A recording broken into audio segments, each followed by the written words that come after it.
Bien, como cierre de esta reflexión tenemos un libro bellísimo de Bachelard que es La poética del espacio.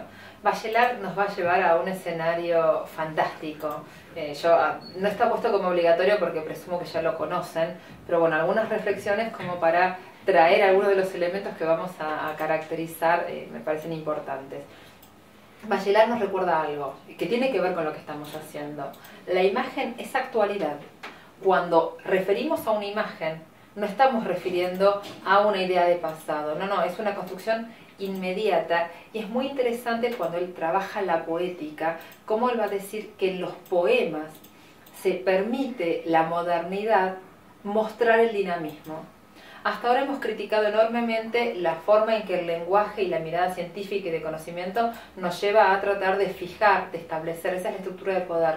Bachelard nos va a mostrar cómo la poética es el escape. Y además nos va a plantear que la poética es el escape y es el dinamismo y nos lleva mucho más a lo emotivo porque tiene una responsabilidad mucho menor que cualquiera otro de los lenguajes. No se pretende como un lenguaje de poder, se pretende como un lenguaje para comunicar un sentimiento que puede ser privado, no construir un orden. Ahora, ¿qué es lo fascinante?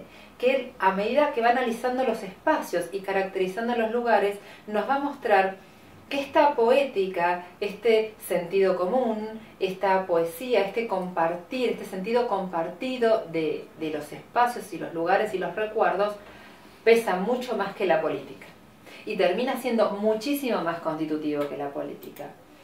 Vamos a tomar dos de las imágenes que tienen que ver con las casas, que es lo que él trabaja, y es muy interesante porque él habla de la casa de la infancia, los sentidos, y va a terminar diciendo, a ver, la casa de la infancia termina siendo el lugar de los ensueños. Son todos lugares soñados, son todos lugares donde uno soñó, y uno recuerda ese ejercicio de soñar, y la materialidad no termina siendo la referencia, sino la propia apropiación de ese lugar soñado. Cuando vemos las poesías en nuestro escenario y las cruzamos un poco con los discursos que estamos analizando, es bastante interesante esta idea de el lenguaje de lo móvil respecto al lenguaje de lo fijo. Nosotros trabajamos con documentos, nosotros tenemos el lenguaje de lo fijo, una constitución provincial busca establecer y fijar determinados sentidos. La poética no.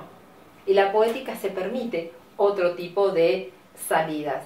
Marcelo Verbel es uno de los grandes poetas de la Patagonia Norte y tiene poemas bellísimos de denuncia. Tiene uno relacionado con los alambrados que dice algo así como que esta tierra era de Dios, mi padre me dijo un día que era de Dios y era mía y no tenía patrón. Dijo no ver la razón de tener miedo a que alambren, ya que la tierra es tan grande, criolla herencia del paisano, hoy de prepo echaron mano hasta donde duerme mi padre. Y así continúa el relato de lo que es la expoliación de las tierras de pobladores que no necesitan ser pobladores originarios. También tiene una canción específica que se llama Amutui, que es la reflexión de Silla, pueblos originarios, respecto de una de las grandes festejos sobre la conquista del desierto. Él elabora esta canción a partir de escuchar a una machi mapuche llamar a su gente diciendo Amutui, vámonos que acá no tenemos nada que hacer. Bueno, y empieza justamente, ahí están festejando la conquista de ayer con mi propia bandera, me robaron mi ser, los del Remington antes y sus leyes después. Y así continúa todo este relato de la expropiación.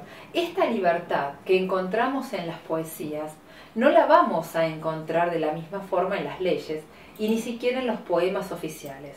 Por ejemplo, el himno de Río Negro, escrito en la década del 60, cuando Marcelo Verbel estaba escribiendo estas canciones, señala en un estribillo que ya no se canta, porque es políticamente incorrecto, pero se cantó hasta hace muy pocos años, sobre el alma del tehuelche puso el sello el español, por eso vamos alegres cantando a la conquista de un gran porvenir.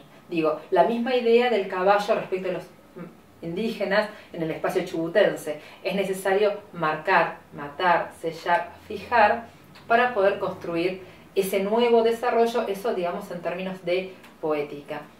Pero Bachelard también nos trae una reflexión respecto cuando él empieza a pensar en los lugares y los sentidos y los lugares más amplios, él nos va a hablar de la casa del futuro y nos va a decir que la casa del futuro es mucho más estable, mucho más amplia, mucho más cómoda, mucho más óptima que cualquier casa que hayamos vivido. Siempre hay una casa del futuro que se plantea como una ilusión.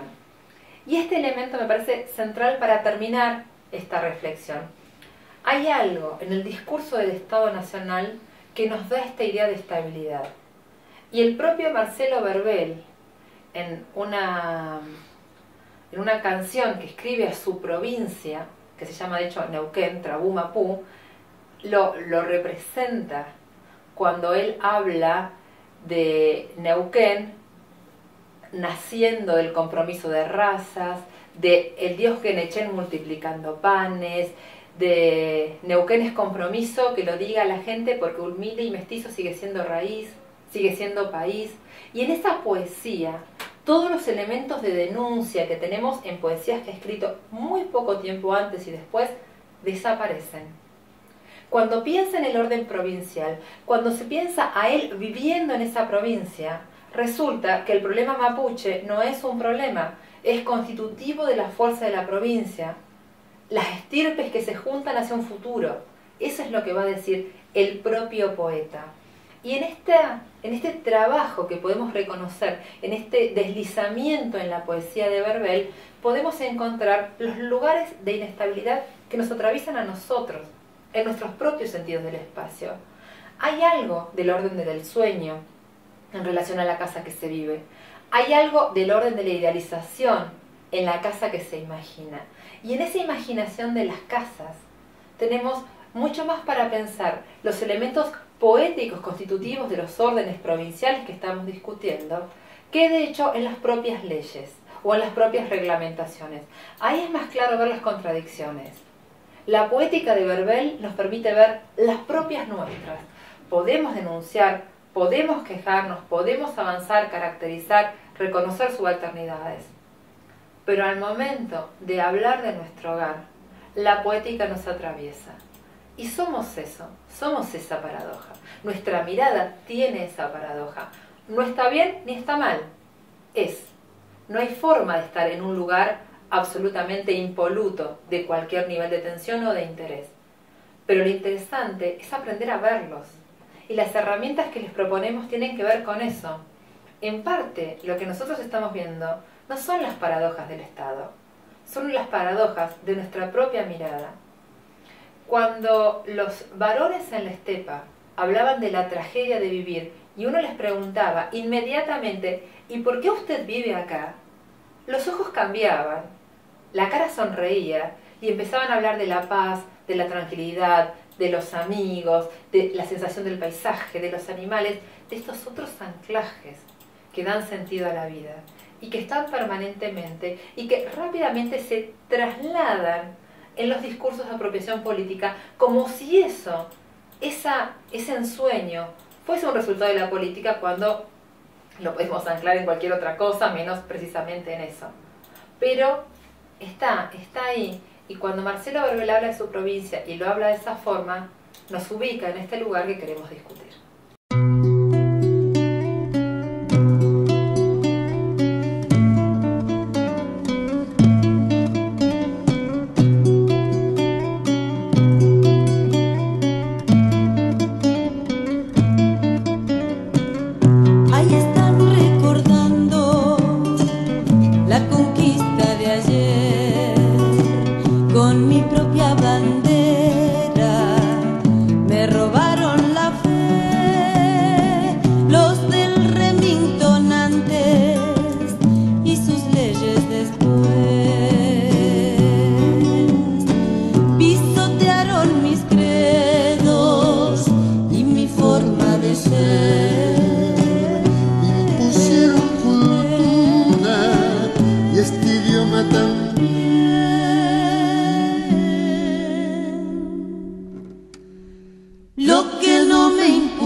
Que mi hermano me arrincona sin